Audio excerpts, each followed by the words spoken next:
People who are having 4 to 5 years of experience are still earning 4 to 5 LPAs. Still, they are struck at very less package, even though they are having very good skills and they have very good knowledge and communication skills and problem solving skills. And also, they are attending so many MNC companies interviews and they are getting rejected in the very first round. So, today we'll try to discuss all those things, and today we'll try to fix those issues. And before going to that, let me know if you are interested to give mock interviews, or if you need any career guidance, or if you want to share any interview experience, please reach out to me via email. So I usually conduct mock interviews for that particular person based on their skills and their skills, and I analyze their gaps, and I used to provide the right proper roadmap for them to learn and clear the interviews. And also, I will be providing the career guidance also. Please reach out to me via email. So with that being said, let us coming back to the discussion today. So basically, what is happening is in the domain. So people who are having 4 to 5 years of experience, they will be having very good knowledge, and they might have worked on automation skills, and they might have worked on manual testing, they might have worked on API testing. But what is happening is, most of the times, people maybe does not have the right skills, and his resume is also looking good, but what is the problem, where he is lagging, and what are the issues that we have to fix today? So all those things we will discuss one by one. So whenever there is an interview, or whenever, if you are applying for the interview, so the very first thing is, make your resume ATS friendly. Okay, so ATS is application tracking system, which always takes the keywords from your resume, and it will scan through your resume and take the keywords, and it will suggest to the recruiters. So that is what the application tracking system does. So make your resume which is ATS friendly, and quickly, it can able to identify, and it can able to pick your resume faster, and it notify to the recruiters. So that is the first thing that you have to do, and keep applying. Okay, so how to make your ATS friendly resume? You can check out in the Google, what is your ATS score for your resume, and upload your resume and check your ATS score. If ATS score is more than 70%, so then it is okay. If it is less than 70%, please do optimize your resume, so that you will get more calls. There will be chances of getting more calls. So that is the first point. The second point is, always, whatever the role that you are focusing on, whatever the role that you are trying on, is the basics you have to learn, guys. So what is happening in the current landscape and current scenario is that people are talking about many things, but they are lacking in the basics itself. So say for example, if I ask any kind of a Java program, just reverse a string or count the character occurrences in that particular string, so then they will go blank. So what you have to do is that you have to practice the basics of Java, basics of Selenium, basics of API testing, basics of manual testing, and basics of fundamentals of testing. So people are not clear on all these things. So companies, I'll come back to the companies, what companies expect from you. I'll come back to that later, but before going to that, let me fix this. So the basics plays a major role, guys. What are the basics? Testing, could be Java, could be Selenium, could be API. Your understanding about the testing matters. So please pay attention to this, and practice Java and Java programs, reversing a string and working on the strings, and working on the arrays, working on the collections. Start solving the problems, start understanding the patterns, how we have to solve.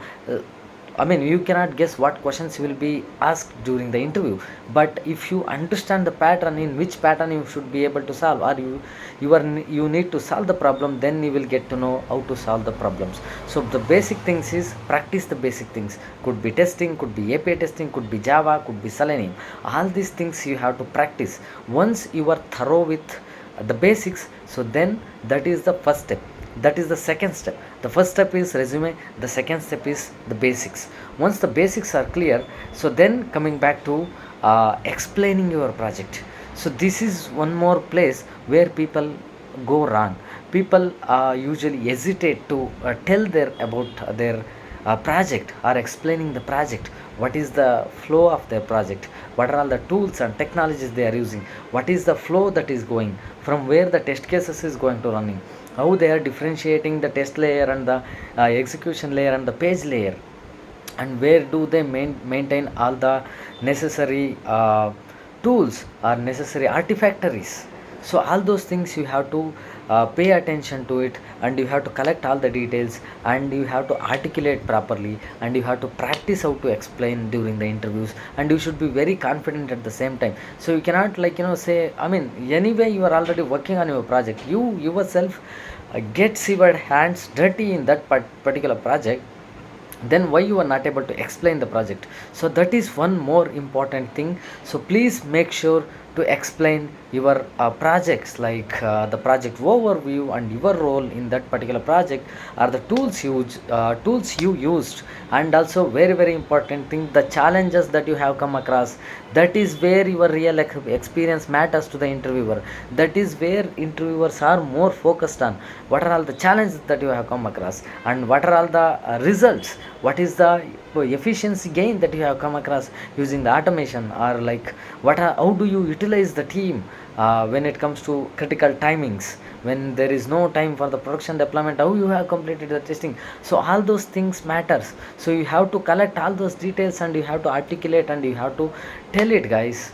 So you have to please keep all those things in your mind and structure your answer. And when it comes to the interview, don't get confused, and give a good answers to the interviewer, like going through each and every section of your project framework, how you have built, what are all the challenges, how do you overcome those challenges, to overcome those challenges, what are all the workflows, or like what are all the workaround that you have come across. So all those things you have to keep it and explain. Simply going and telling, I have used this tool and we are doing this automation, that will not give good impression to the interviewer. Okay. So then comes the third and the fourth problem is the confidence. People are not explaining their project and their questions confidently. They are hesitating to answer. They are overthinking. They are having full of fear. So interviewers are not even they what they expect, guys. So assume interviewer is sitting to hire somebody, right? So they are not making you to scare. Why are you scared? So that is the opportunity to impress the interviewer to get selected. So why they are sitting is to hire somebody, right? So that hiring person or that candidate should be you. That is why I am coming on YouTube, and I am telling all these things, guys. Be strong, be confident whatever you are working on. And the way your preparation should happen is like, even if they don't give any editor, even if they give notepad also, you should be able to type the code. So in such a way that you have to prepare, and that much, don't hesitate to anybody, and don't overthink what is going to happen if I tell something. So don't overthink. Overthinking is the biggest problem in today's generation. Don't overthink anything and go ahead and face it. Anyway, you have prepared on that particular time, on that particular point of time. If you get to know what to explain, you explain. If you are not able to explain, come back home and prepare well, and go back to the next interview and crack it. That is okay. Even if you get rejected in one or two interviews, that is still fine. But how do you tackle it after that is the main thing. So that is what you have to focus on. Don't fear, don't have any fear, and don't overthink also, don't hesitate also. Confidently whatever you have learned, you explain it. So if you want to do all those things, practice daily in your home and record yourself and give mock interviews. So I am there for you, guys. You can reach out to me for mock interviews. How many mock interviews you want to give? Please give the mock interviews. I am taking the mock interviews. So let us work together, and let us be strong and be a good candidate for the interviews. So that is what my focus is, that is what my intention is, guys. So then comes uh, let me explain what exactly the companies are going to expect from your side. This is very very important, right? So one is, they don't expect the tool knowledge from your side. They don't expect any theory, whatever you explain, xyz blah blah blah blah blah things. They don't need all those things. What they need is the problem solving skills. What they need is clarity. What they need is communication. What they need is confidence. See, for example, I'll tell you the very good example. Say, for example, if something is going to be failing in the production, who is who? I mean, what company is expecting? So, company, the higher management people will not come and resolve that issue. If they are hiring, that is your responsibility, and you should be knowing what to do if you get failures in the production. Instead of that, like going and asking somebody, and can you please tell me, like production is failing, what to do? And you cannot open your textbook and see, like if production is failing, what to do and all. So you have to think practically. If something is failing, what to do? You have to reach out to the developer, you have to reach out to the dev team, see if this is failing. So instead of sitting and thinking, like production is failing, oh my god, something happened to production, what they will do, what they management will scold us. But you leave about all those things. What you can do, yes, of course, the production issue came, you have to do it something, right? You have to escalate it immediately to the dev team and get the fix done and apply it to the production. That is what you should do. Instead of that, if you do these things, then nobody will be preferring, right? So the switch has to happen from this side to this side. So if any issue comes, yes, of course, the issue came, and what are the reason, what is the root cause for that particular issue, we will analyze all those things later.